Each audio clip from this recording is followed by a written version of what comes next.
SSC बच्चों के future के साथ देश का सबसे बड़ा स्कैम कर रही है। एपीजे अब्दुल कलाम सर से एक बच्चे ने पूछा what is major strength of India, तो उन्होंने ये जवाब दिया। What are the major strengths and weakness of our India? Major strength of India, 600 million youth. आज उसी यंग यूथ बच्चों के फ्यूचर के साथ खेला जा रहा है। पिछले 7 सालों में 17 एग्जाम पेपर लीक हुए, ये सीधे 1.5 करोड़ बच्चों के फ्यूचर पर इसका सीधा असर हुआ है। एसएससी फेज 30 एग्जाम में जो कुछ भी हुआ है देश के बच्चे को पता है। आप उस वेंडर को कॉन्टेक्ट दिए हुए हैं जिसपे एग्जाम मिसमैनेजमेंट का एलिगेशन पहले से ही लगा हुआ है, इडिक्विटी,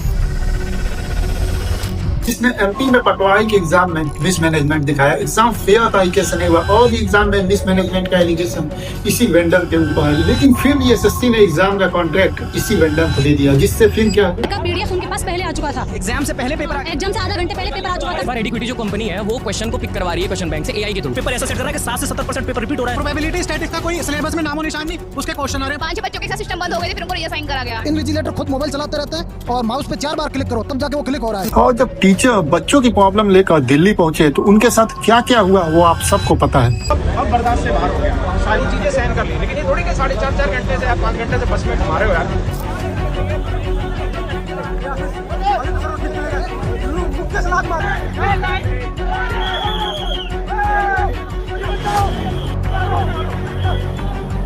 बच्चों को पढ़ाने वाला कौन है जो वर्दी में है? 5 मिनट के अंदर सारे टीचर्स को छोड़ देंगे। कैसी कैसी अपमानजनक शब्द का प्रयोग किया गया। आपको पता है वर्जिन पेपर दे रहे हैं हम, वर्जिन पेपर है, वो अनटच है। मैंने पहन के 2017 में उतार दी।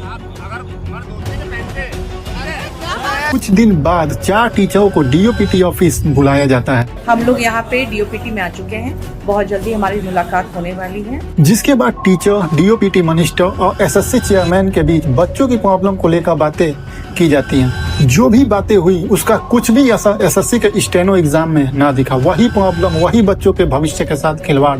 आखिर कब सुधरेगी एसएससी? आप खुद देखिए बच्चों के भविष्य के साथ कैसे खेला गया। यहाँ पे खड़े ये चीजें देखने के लिए सबसे गंदा सिस्टम है, सबसे गंदा। पहले ही दिन दिख गया। 5 घंटे बाद तो एंट्री शुरू करी है। स्टेनो के एग्जाम में ना मैथ सिलेबस में है ही नहीं। 50 में से 9 से 10 क्वेश्चन मैथ पूछा गया है। हम तो ये सोच रहे हैं अगर स्टेनो में ये हाल है तो सीजीएल में क्या होगा। उसमें तो 30 लाख बच्चे एग्जाम देने आएंगे। एसएससी चेयरमैन सर से निवेदन है, प्लीज बच्चों के बारे में कुछ तो सोचिए।